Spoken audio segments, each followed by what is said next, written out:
Bell का फल की महत्वता मुझे श्रवण करना है, तो कहा यह फल कोई साधारण नहीं होगा जगत जननी। बैसाख महीने में जो एक फल भी समर्पित कर रहा है, हजारों अश्वमेध यज्ञ के पुण्य फल से हजारों गुना उसको फल प्राप्त हो रहा है, पुण्य प्राप्त। और सुनो,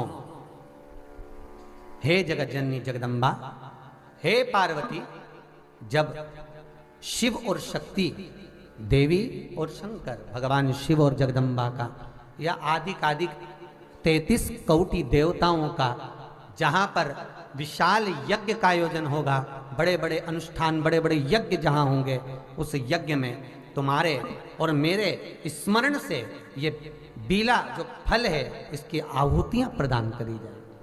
और साहुति को भी आप समझ लीजिएगा महाराज,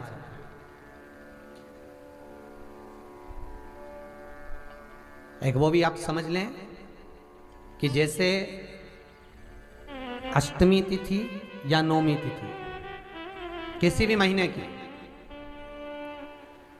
चाहे शुक्ल पक्ष की हो चाहे कृष्ण पक्ष की हो, अष्टमी और नौमी तिथि ये दो तिथियां ऐसी हैं, मान लो तुम्हारा पैसा तुमने किसी को दिया 5 लाख 4 लाख 3 लाख 10 लाख 8 लाख 2 लाख 50,000 25,000 20,000 40,000 और वो पैसा नहीं दे रहा आपको, आप हार गए कह के कर, फोन लगा लगा कर, भैया दे दे रहे, परेशानी है, दे दे रहे भैया, हम तो परेशान हो गए, और हार गए, नहीं मिल रहा, बहुत परेशान।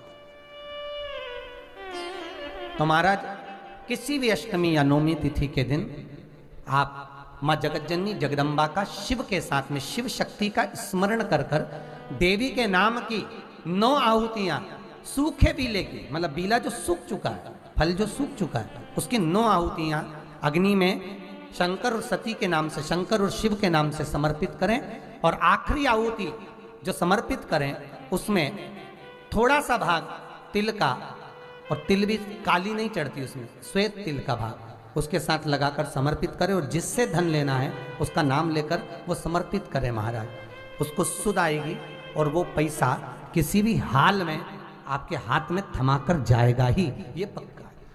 उसकी आहुतियां, हे जगत जननी, हे जगदम्बा, तेरा नेत्र बिंदु से जो प्रकट हुआ वृक्ष है बेलपत्र का, उस वृक्ष की एक एक जड़ हो, टहनी हो, डाली हो, फल हो, शूल हो, वो सब मुझे अंगीकार है, मुझे स्वीकार, मुझे स्वीकार।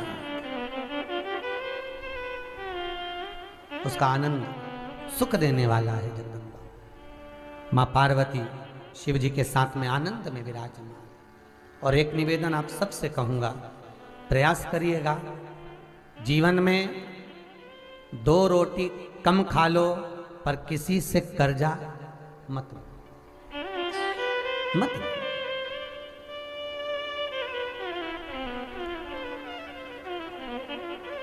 क्यों ले?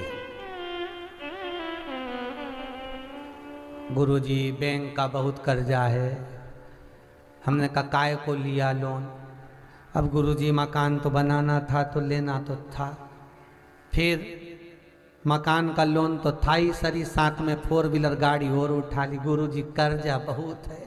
हमने कहा अब काय का हो गया, 4 व्हीलर ले लिए, उसका भी लोन है, फिर गुरुजी कर्जा बहुत है, अब काय में हो गया, गुरुजी वो फैक्ट्री डाली थी जीनिंग थोड़ा सा तेल की और इसका कर्जा हो गया, तो वो भी लोन। क्या करा, मकान पर लोन लिया, प्लाट पर लिया तो मकान बनाया, मकान पे लिया तो फैक्ट्री खोली, फैक्ट्री पे लिया तो गाड़ी आ गई, सब कर्जे में लगा लो। क्यों ले? और हो गया, उसके बाद में चिंता नहीं करना, हो गया ना, ठीक है।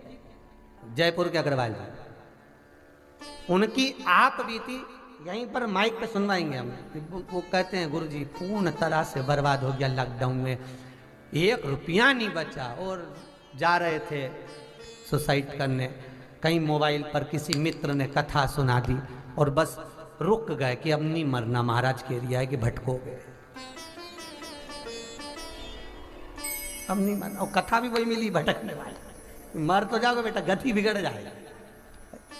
मरना सरल है बहुत, और तरना भी तो देखो, है?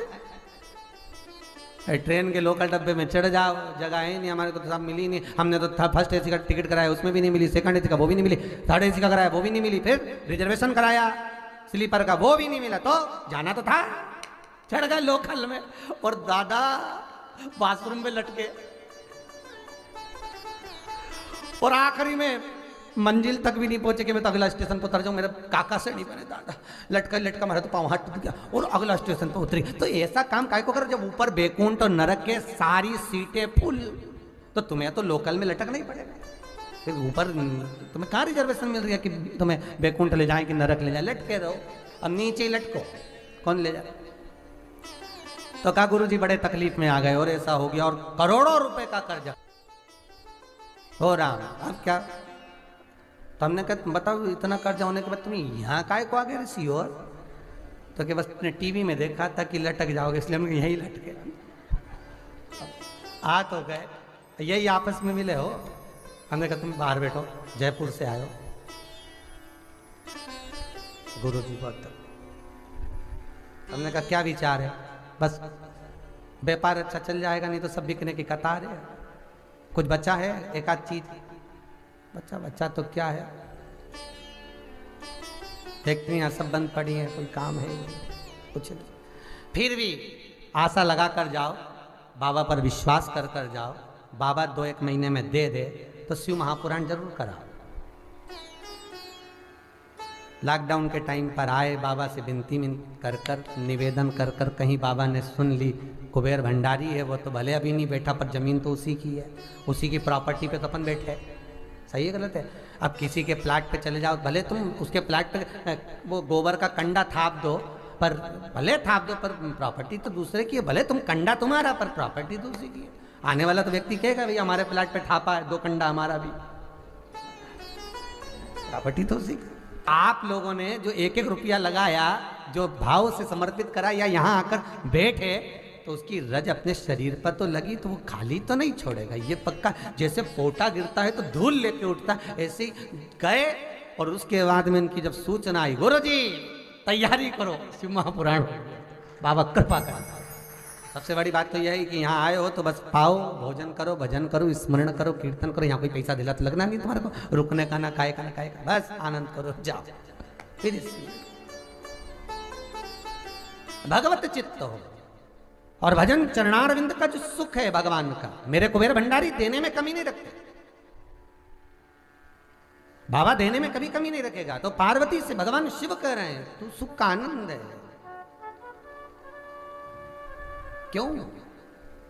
मान लो कर्जा हो भी गया तो निवेदन इस व्यासपीठ से, कोई गलत काम नहीं करना अपन को। हो गया ना कर्जा, हो जाएगा। मनुष्य का शरीर है, मानव की देह है, और भगवान ने अगर अच्छे दिन दिखाए थे तो बुरे आ गए, और बुरे भी आए हैं तो फिर अच्छे आएंगे। विश्वास पूरा रखना, बस विश्वास में इस विष को, विश्वास शब्द में से विष को बाहर निकाल दो तो केवल रह गया आस। क्या रह गई? आस। विष को हटाओ, आस पकड़ के रखे रहो। तो विश्वास अगर प्रबल है तो मेरा शिव देगा जरूर, ये पक्का है। और इतना देगा, इतना देगा, जैसे ये कौशल परिवार कथा करा रहा है, जिंदल परिवार ने कथा कराई, लॉकडाउन से लगातार ऑनलाइन कथा निरंतर चल रही है। और बाबा इनको जैसा दिया, मेरा विश्वनाथ आपको भी देगा, और आप भी कहेंगे कि ये कथा हम भी करा। ये बाबा देने वाला, कोई दूसरा नहीं, कोई दूसरा नहीं देगा। और आपसे निवेदन है, हम नीचे उतरे, उसके बाद हमसे पूछो भी मत कि महाराज हम कोई तकलीफ, काय को पूछते हो? हमारे भाई कोई आता है क्या हम कोई बाबा जोगी जाने कुछ? कुछ नहीं, बस ये पुराण भली और विश्वनाथ भला, सबसे बड़ा डॉक्टर वही है महाराज, उसके सिवाय कोई नहीं दुनिया में, जो कोई नहीं।